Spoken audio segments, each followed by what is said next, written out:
गांव में मोना नाम की एक लड़की रहती थी। मोना की उम्र करीब 22 साल थी और वह समझदार के साथ साथ सुंदर भी बहुत थी। मोना के घर वाले इस बात से अनजान थे कि वह एक चुड़ैल की बेटी है, क्योंकि उन्हें मोना एक पेड़ के पास रोती हुई मिली थी। 3 साल बाद जब मोना 25 साल की हुई तो उसके घर वालों ने उसकी शादी एक वकील से तय कर दी। 25 साल की होते ही मोना के अंदर उसकी माँ की शक्तियाँ आने लगी। दिन बीतने लगे और मोना की शक्तियाँ भी दिन बर दिन बढ़ने लगी। मोना को अपने अंदर बदलाव तो लग रहा था, पर वह ये समझ नहीं पा रही थी कि आखिर वह बदलाव कैसा है। देखते ही देखते मोना की शादी का दिन भी आ गया और वह दुल्हन के रूप में तैयार हो गई। मुझे तो यकीन ही नहीं हो रहा कि आज मेरी शादी है। तुम तो बहुत कमाल लग रही हो। चलो मैं तो चली अपने जीजा जी से मिलने, तुम यहाँ बैठकर इंतजार करो। मोना की सहेली वहाँ से चली जाती है और तभी वहाँ मोना की असली चुड़ैल माँ आ जाती है। मोना उसे देखकर बहुत डर जाती है। तुम कौन हो और यहाँ मेरे कमरे में क्यों आई हो? मैं एक चुड़ैल हूँ और तुम मेरी बेटी हो, इसलिए तुम भी मेरी तरह एक चुड़ैल ही हो। मैं तुम्हें अपने साथ ले जाने आई हूँ। मैं तुम्हारे साथ कहीं नहीं जाऊंगी, क्योंकि आज मेरी शादी है। अगर तुम मेरी असली माँ हो, तो आज तक मुझसे मिलने क्यों नहीं आई? एक बाबा के श्राप के कारण मैंने तुम्हें खुद से अलग रखा था, पर अब वह श्राप खत्म हो गया है और तुम भी पूरी तरह एक चुड़ैल बन चुकी हो। अब तुम्हें भूख लगने पर खाना नहीं, बल्कि इंसानों का खून चाहिए होगा। ये आप क्या कह रही हैं? मुझे पता है तुम मेरी बात का यकीन नहीं करोगी, पर बेटी, जब भी तुम्हें मेरी याद आए मुझे याद करना, मैं आ जाऊंगी। ऐसा कहकर वे वहाँ से चली जाती है, पर मोना अपनी चुड़ैल माँ की किसी भी बात का यकीन नहीं करती और उसे वहीं छोड़कर शादी करने चली जाती है। जैसे ही विवाह संपन्न होता है, मोना को बहुत जोरों की भूख लगती है, पर उसे खाना नहीं बल्कि इंसानों का खून पीने का मन करता है। मोना को अपनी चुड़ैल माँ की बात याद आ जाती है और भूख के कारण वह जोर जोर से चिल्लाने लगती है। मुझे भूख लगी है, मुझे बहुत भूख लगी है। अरे बाबा, तो क्यों चिल्ला रही हो? मुझे बताओ ना, क्या खाओगी?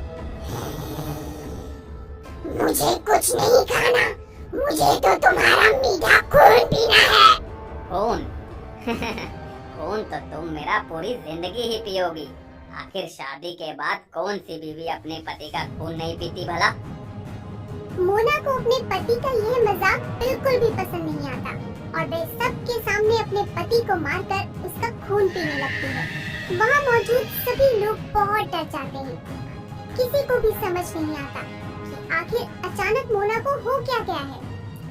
मोना अपने पति का खून पीकर आराम से बैठ जाती है। तभी वहाँ मौजूद एक औरत बोलती है, अरे ये दुल्हन है, ये चुड़ैल, भला कोई अपने पति के साथ ऐसे करता है क्या? अरे भागो भागो यहाँ से भागो। अरे देखो। मोना को यह सब सुनकर बहुत गुस्सा आता है और वह उसी समय उस औरत को मारकर उसका खून पीने लगती है। यह सब देखकर लोगों को अपनी आंखों पर यकीन नहीं होता। मोना सबको बताती है कि वह एक चुड़ैल है और अब वह किसी को भी जिंदा नहीं छोड़ेगी। मोना एक चुड़ैल है, यह बात पूरे गांव में आग की तरह फैल जाती है। पूरे गांव में दहशत फैल जाती है। अब मोना हर रोज गांव में किसी न किसी को अपना भोजन बनाती और मजे से खून पीकर मस्त हो जाती थी। गांव के लोग अब इस मुसीबत से परेशान हो चुके थे। वे मोना से छुटकारा पाने की तरकीब सोचते हैं। तभी वहाँ एक गुरु माँ आती है और लोगों को परेशान देखकर उनकी परेशानी का कारण पूछती है। लोग उन्हें मोना के बारे में पूरी बात बताते हैं। तुम सबकी बातों से लगता है वह चुड़ैल बहुत शक्तिशाली है। वह किसी आम इंसान की बेटी नहीं है, बल्कि एक चुड़ैल की बेटी है। गुरुमा, इसे भगाने का कोई रास्ता बताइए। इसे भगाने का एक ही रास्ता है। मैं तुम सबको एक मंत्र और भभूत दूंगी। तुम ये भभूत उस दुल्हन चुड़ैल की माँ पर फेंक देना और मंत्र का उच्चारण करना। हाँ, पर उसकी माँ का पता तुम सबको खुद ही लगाना होगा। सभी गांव वाले इस सोच में पड़ जाते हैं कि आखिर अब चुड़ैल की माँ का पता कैसे लगाया जाए। तभी गांव वालों को एक तरकीब सूझती है। वे सब उस दुल्हन चुड़ैल के पास जाते हैं और उससे उसकी माँ के बारे में बातें करके भावुक कर देते हैं। तुम्हारी माँ इस दुनिया की सबसे दयालु औरत थी। हाँ बहन, पर अफसोस की बात तो ये है कि भगवान अच्छे लोगों को अपने पास ही बुला लेते हैं।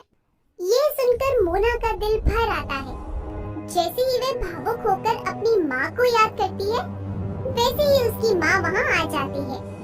गांव के लोग यह देखकर बहुत खुश होते हैं और फटाफट मोना की माँ पर विभूति फेंककर मंत्रोच्चारण करने लगते हैं। देखते ही देखते मोना की माँ भस्म होने लगती है और जैसे ही वह पूरी तरह भस्म हो जाती है, मोना भी वापस पहले जैसी एक अच्छी इंसान बन जाती है और उसकी सभी विनाशकारी शक्तियाँ भी नष्ट हो जाती हैं। इस तरह गांव वालों को चुड़ैल से छुटकारा मिल जाता है और मोना भी सबसे माफी मांगकर एक बार फिर से अपने परिवार के साथ रहने लगती है।